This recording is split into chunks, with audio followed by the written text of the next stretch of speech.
Estudante de biologia, como vai? Tudo bem? Resolvi fazer esse vídeo porque me preocupou muito aí o resultado da prova, tá? E aí eu, como sou gente fina, já percebeu ali nas aulas práticas que eu sou magro, né? Bem magro, sou gente fina. Resolvi aqui fazer esse vídeo para que você possa identificar como poderá corrigir aí a sua prova, identificar como que era para resolvê-la, ok? Então vamos lá. Bom, então aqui é a prova, tá? Vamos analisar questão a questão. Bom, a primeira questão é apresentada esse animal aqui, a figura do animal, e pergunta-se o seguinte: considerando o animal da figura, explicar como é possível sua vida em 10 graus Celsius, indicando que o seu metabolismo ideal ocorre a 25 graus Celsius. O que acontece? O metabolismo ideal ocorre numa temperatura superior àquela temperatura em que ele está vivendo. Como é possível? Ele só pode viver bem se ele receber energia térmica, né? Porque a temperatura é uma medida da energia térmica. Então é preciso que esse animal se direcione a um local de calor, uma fonte de calor, o sol, né? E o que acontece quando se direciona a uma fonte de calor? Ele recebe energia térmica porque no seu corpo existem substâncias que absorvem essa energia, né? A principal substância que existe em grande quantidade no corpo dos seres vivos é a água. Então a água absorve essa energia térmica aumentando a temperatura corporal do animal, tá? Então a alternativa que diz isso, né, que o animal vai para uma fonte de calor porque a água aquece seu organismo, é a alternativa correta. OK? Vamos então agora para a próxima questão. A questão diz o seguinte: a acidificação do solo ocorre quando determinados poluentes são lançados no meio ambiente, os quais combinam-se com água e formam álcalis. Com a diminuição da água disponível, há um aumento da concentração de compostos químicos no solo. Por causa disso, ocorre a cristalização do cloreto de sódio, evidenciada pela formação de sólido branco. Como resultado, o desenvolvimento de plantas é prejudicado, mesmo na presença de nutrientes essenciais. E aí ele pede a alternativa correta com base na reação química que ocorre e no limite de solubilidade. Então, como que a gente identifica a reação química quando forma um produto novo, né? Reagentes formam produtos. Então, se a gente tem poluentes que se combinam com a água, são reagentes e formam álcalis, são produtos. Essa é a reação, tá? Então, poluentes reagem com água e formam álcalis, tá?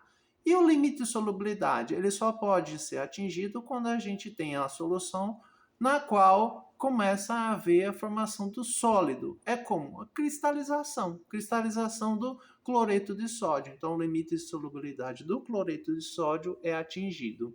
Essa é a alternativa correta. Ok? Vamos agora para a próxima. Indicar a alternativa que permite balancear a seguinte equação química e indicar a massa de carbonato de sódio inicialmente presente, considerando a massa do sistema reacional quando aberto diminui em 1,76 gramas após a reação química se completar. Aí ele dá alguns dados aí, pronto. Vamos identificar como balancear a reação química. Vamos olhar então que os elementos têm que estar em quantidades iguais, tanto à esquerda quanto à direita da equação, ok? Vamos então contar cada elemento. Aqui, à esquerda tem 2 átomos de sódio, à direita 1. Então, o coeficiente C não pode ser 1, porque se ele fosse 1, então haveria o sumiço de átomos de sódio, o que não é permitido pela lei de Lavoisier. Então, o coeficiente C ele é igual a 2. E aí nenhuma afirmação diz isso. Então, nenhuma afirmação vai indicar o correto balanceamento dessa equação. Tá? Somente para identificar o que mais estaria errado, a gente tem Então, aqui deveria ser 2, né? O C sendo 2, vamos ter 2 átomos de cloro. O B vai ter que ser 2 para ter 2 átomos de cloro. Aí o B sendo 2, vamos ter 2 átomos de hidrogênio. Aqui desse lado, 2 átomos de hidrogênio e o D é 1. Perfeito. Aqui, carbono à esquerda 1, à direita 1. O E pode ser 1, tranquilo. Oxigênio 3 à esquerda, 1 mais 2, 3 à direita, beleza. Então, fica o A, o D e o E são 1, e o B e o C são, cada coeficiente é igual a 2, o B e o C, tá? Os outros são iguais a 1. E como que a gente identifica a massa de carbonato de sódio, tá? Massa de carbonato de sódio, a gente vai identificar pelo quê? Se o sistema está aberto, ele diminui 1,76 gramas, é porque algo sai do sistema. O que pode sair do sistema? Um gás, né? Porque se ele tivesse fechado, não ia, pela lei de Lavoisier, não haveria perda. Mas se sai é porque é gás. Que gás que sai aqui, pelos dados? Gás carbônico, tá? Gás carbônico, CO2, tá? Então, esse 1,76 é que sai do sistema, é do gás carbônico, certo? E como que a gente vai identificar a massa de carbonato de sódio, tá? Pelo que a gente percebe, a reação é de 1 para 1, né? O B e o C que são 2, então aqui é 1 para 1. Então a gente vai ter, eu vou fazer aqui embaixo onde está o feedback, só para ficar mais fácil de você observar, tá? Então, se a gente tem 1 mol de carbonato de sódio formando 1 mol de gás carbônico, a gente pode identificar por meio da lei de Proust das proporções definidas que as mesmas massas, a proporção das massas é sempre a mesma durante a reação. Então, 1 mol de carbonato de sódio, 106,1 gramas, tá? Que é o carbonato de sódio, ele reage formando o gás carbônico, que é 44 gramas para cada mol, tá? Então eu divido aqui a relação 44 gramas. Se eu quero saber no início, já que é o reagente, o carbonato de sódio, eu vou colocar como sendo X, porque eu não sei quanto que é. E aí a massa de reagir 1,76, tá? Fazendo a conta, a gente vai ter aí uma massa maior do que 2,5 gramas, tá? Então a alternativa 4 é a verdadeira. As outras, né, a afirmação 4 é verdadeira, as outras não são verdadeiras. Ok? Pronto. Então vamos para a próxima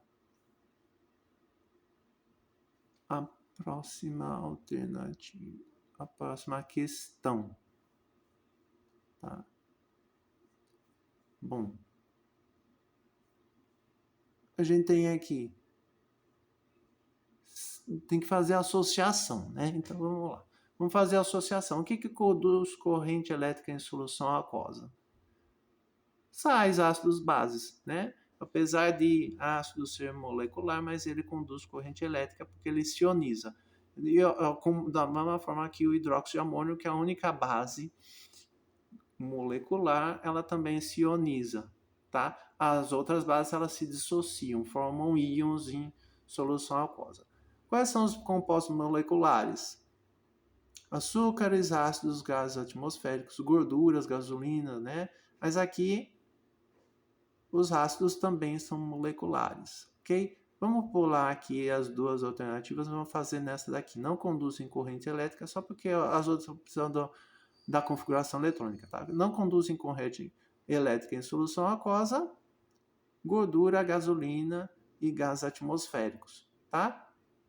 Então aqui, apesar de a gente ter as gorduras aqui, mas os ácidos não, eles conduzem sim corrente elétrica em solução aquosa, então eles não podem aparecer nessa alternativa. Ok? Agora, a He2O3 é o quê? A gente tem a L é o quê? Aqui é alumínio. E O é o quê? Oxigênio, tá? Então, provavelmente a fórmula química do composto iônico formado por alumínio e oxigênio.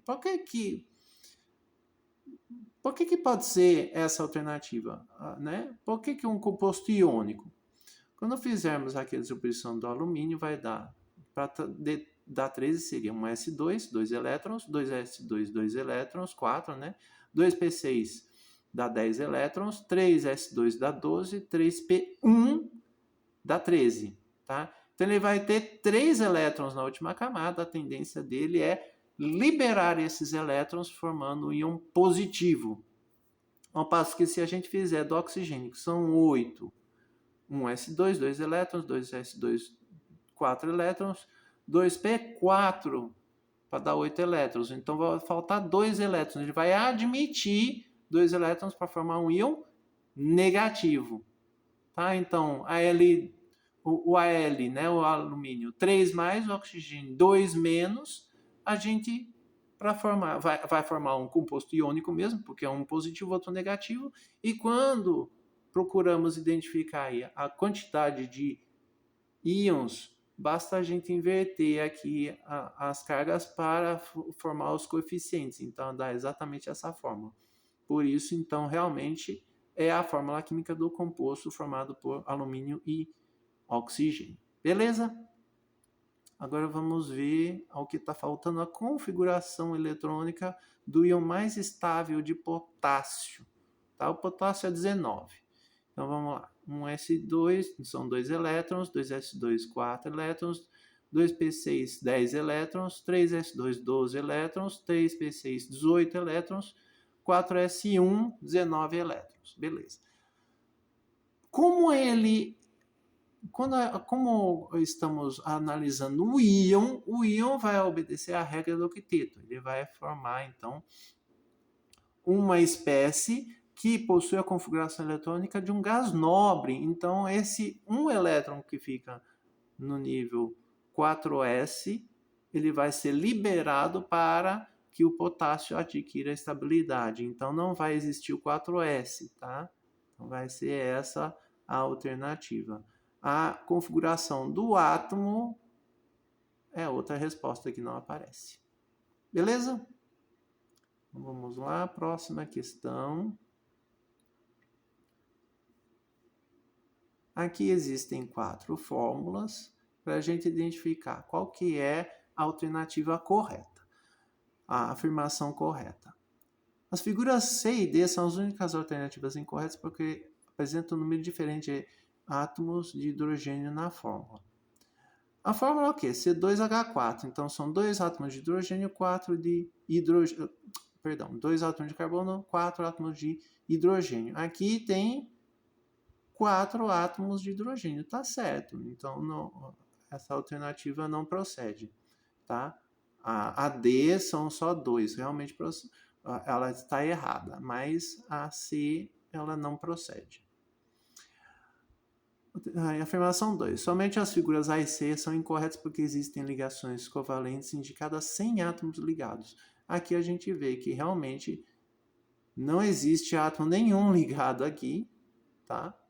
E aqui também está faltando aqui ligação do carbono, porque o carbono ele vai fazer 4 ligações covalentes. Se fazer a configuração eletrônica dele, a gente vai perceber que a camada de valência vai possuir 4 elétrons. Então, para ele completar o octeto, ele vai fazer 4 ligações covalentes.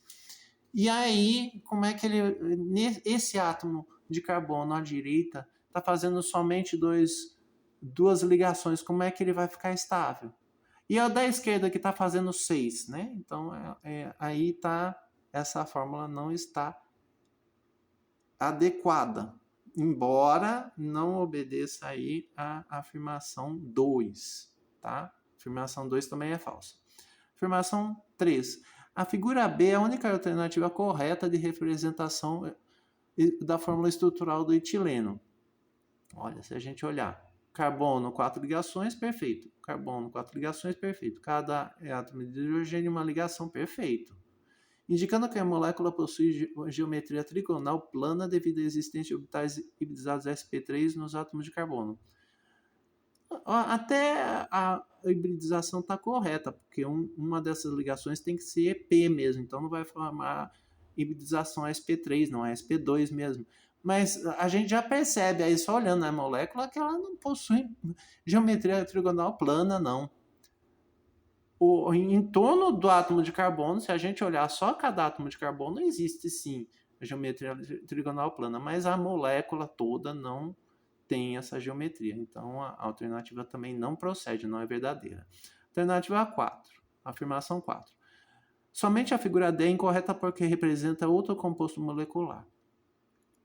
Procede, né, a afirmação de ser outro composto molecular, mas a gente já viu que a alternativa, a figura A e C também, né, a figura A e a figura C também são incorretas. Alternativa, afirmação 5. Nenhuma figura é correta, pois a geometria da molécula é angular devido à repulsão dos elétrons que não participam das ligações covalentes. Não, aí a alternativa B é correta. Então, a resposta a essa questão é: nenhuma afirmação é correta. Ok? Vamos lá. Deixa eu abrir de uma forma diferente aqui, que é mais interessante.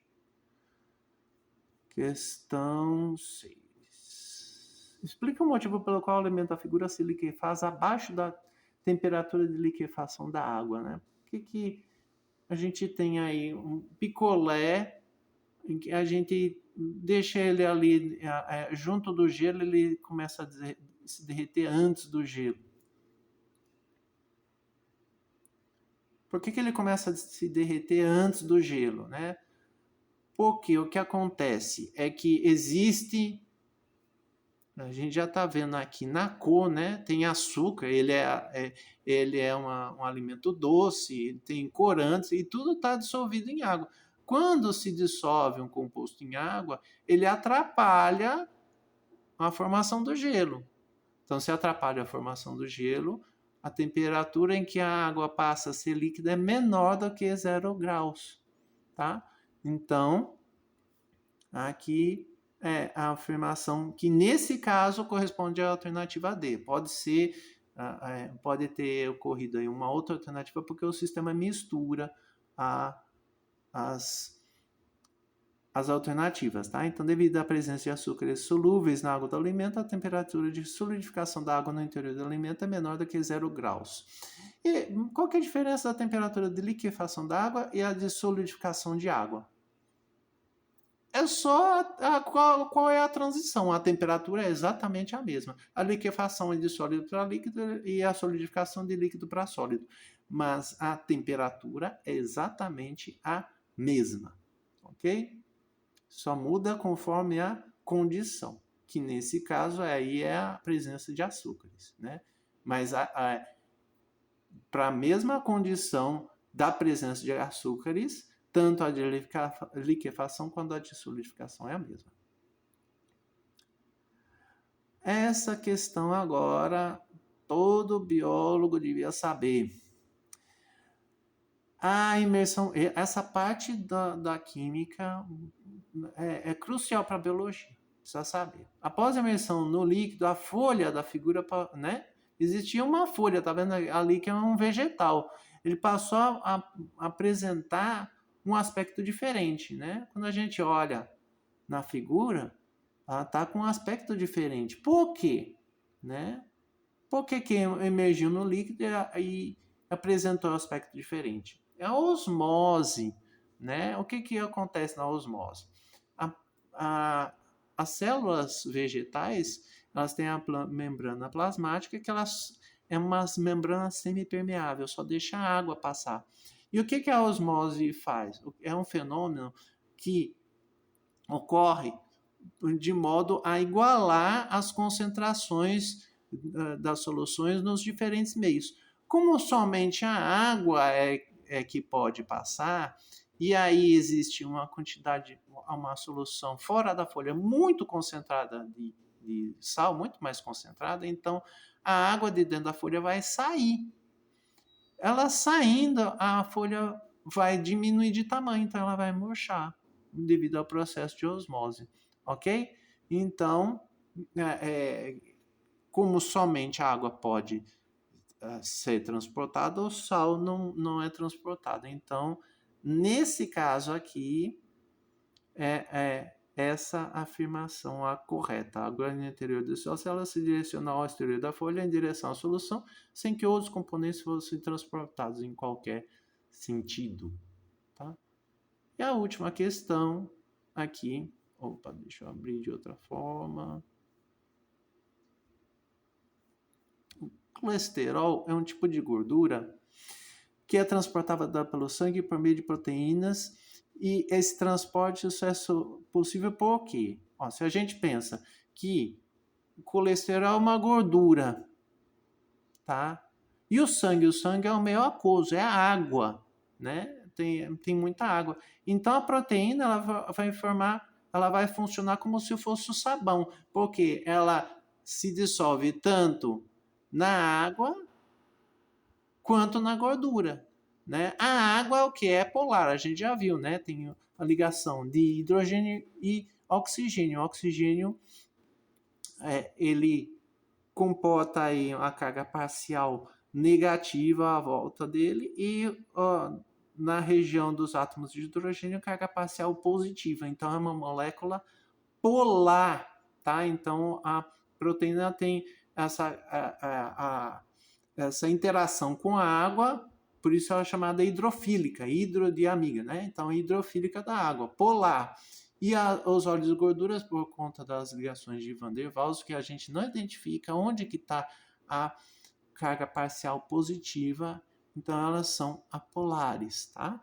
Então a alternativa correta é esse texto, tá? Porque essas proteínas possuem tanto características hidrofílicas quanto hidrofóbicas que permitem sua dissolução tanto em água polar quanto em óleos e gorduras polares. Ok? Então, eu espero que tenha ficado claro. E aí, qualquer coisa estou à disposição. Um abraço.